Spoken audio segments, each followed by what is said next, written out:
the behavior and the values of the person. And without knowing this scientifically, psychology at that moment did not exist as a science in the time of Marcellin de Champagnat, but he realized the importance of taking care of these in order to protect them from the bad influence of the environment, of the cultural deviations of the time. And that's why today we are orienting the same, because we see the need, if we want to create a new society, to pay attention to the children in tender age. I can share with you my experience as shepherd in Ethiopia, where I was bishop for 7 years. I was there long before, but at least the responsibility, the pastoral responsibility. We know that one of our challenges today, not only in Africa, but everywhere, even in Russia and Ukraine, is tribalism. Tribalism in itself is good. The tribes are not made by men or by human beings. They are created by God. We call the values, the language, the uses, the traditions. But the cultures have to be evangelized. There is no culture that is born Christian. There is no tribe in the world that we can call this tribe is Christian, a tribe. It's culture. And culture may have great values, but they have also anti-values. And that is the challenge of evangelization. One of the problems is the intertribal violence, especially in my diocese, in my vicariate, the vicariate of Soto, among the pastoralists. We know that. Even this problem we have here in Kenya and is present in many other countries in Africa. Our approach has always traditionally been go to the elders. Gather the elders under the tree, both sides, invite them to reconciliation, shake hands, exchange goats and sheep, and you get peace. That we have done. And the elders told the missionary or the bishop, yes, we will do that. 6 months later, the thing starts again. It's very difficult for an elder to change mentality. And that is why a new experience inspired me. A catechist decided to start a project of reconciliation between two different villages of different tribes, between the children, using the children as agents of reconciliation. How? The children had to attend to the same kindergarten that was more or less equidistant of the two villages. And he said, he knew one, each one has to have a friend, official friend, from the other tribe. Children are simple, and simplicity is one of the characteristics of childhood. They don't have prejudices. They don't have even the notion of tribe, of race, of color of the skin. They are spontaneous. And so, since they are accepted from the tender age, even pre-kinder, even nursery school, they make friends. Friends, my friend of the other village, my friend of the other side. The second step is that he invites his companion to spend a weekend, a night, Saturday to Sunday, in They arranged that. The teachers are there, the catechism was there to tell the other family, give the permission, with all the authorization, let him go to the village of his friend. He will spend the night there and then they will come back. No problem. So the children arrive to a village in what, in principle, they should be his enemies. But who is afraid? Who is afraid of a child? A child is not aggressive, is not a threat, is not a danger of terrorism. So people say, who is this child? He's my friend. We are in the same school, in the same nursery. And okay, people say, no, they invited the child, you go. The other step on the contrary. He invited him to his own village and did the same dynamics. Like that, there was a link.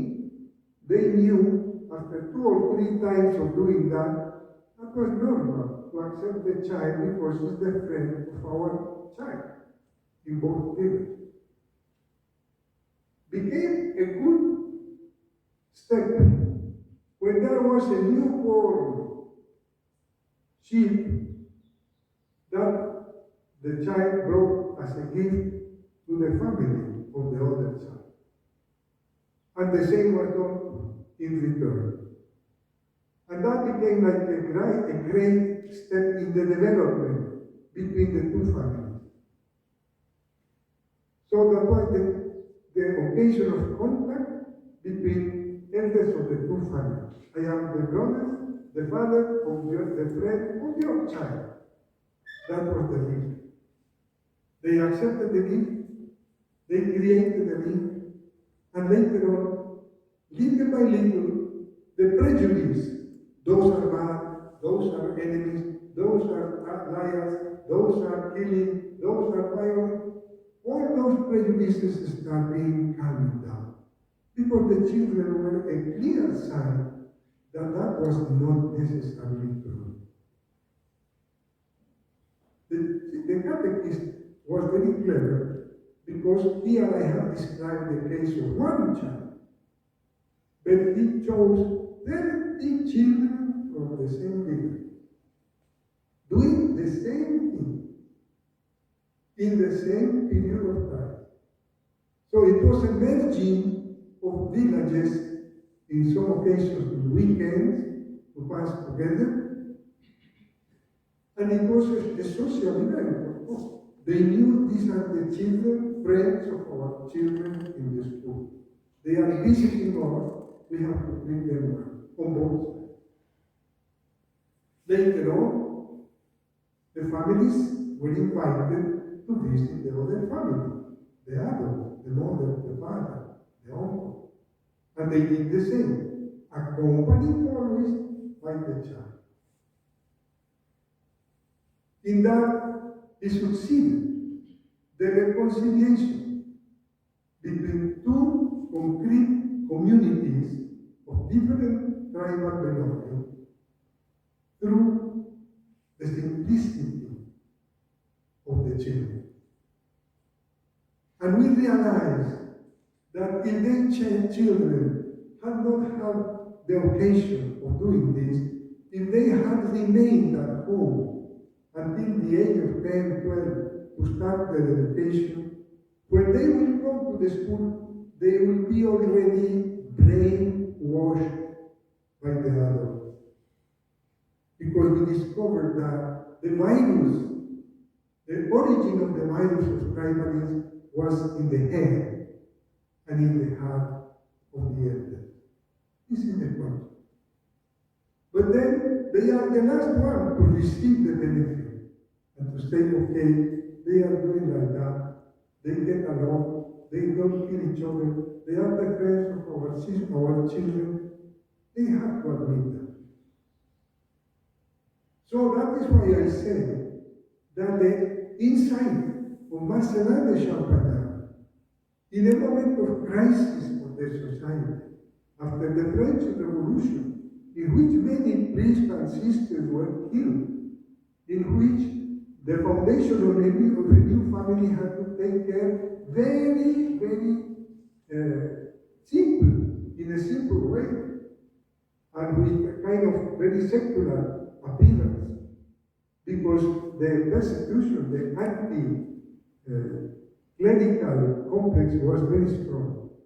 To think of the children as agents of a new society was a real, fantastic, prophetic insight. Valid for today.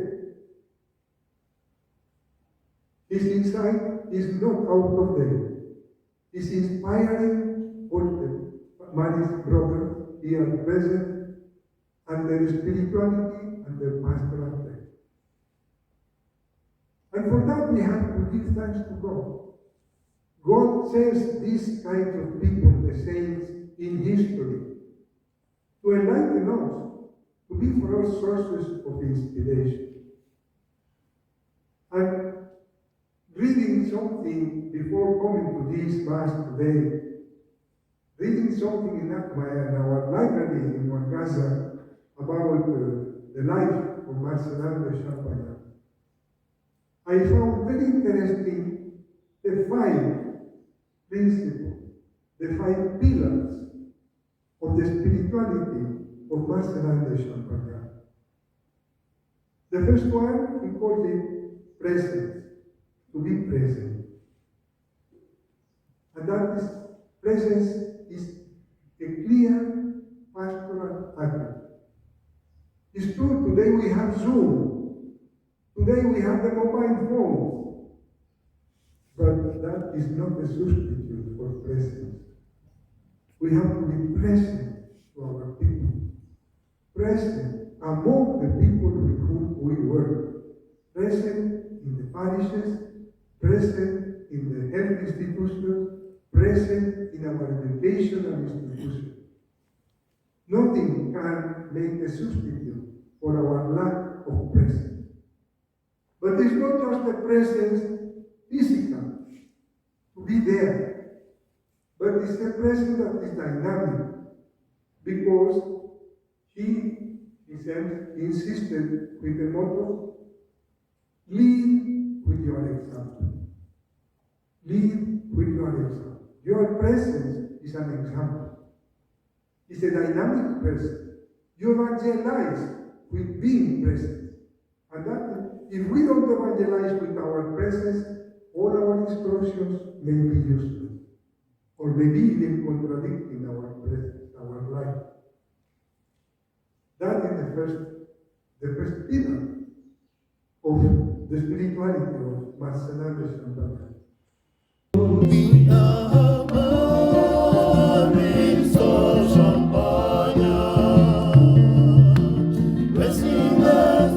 Champagnat,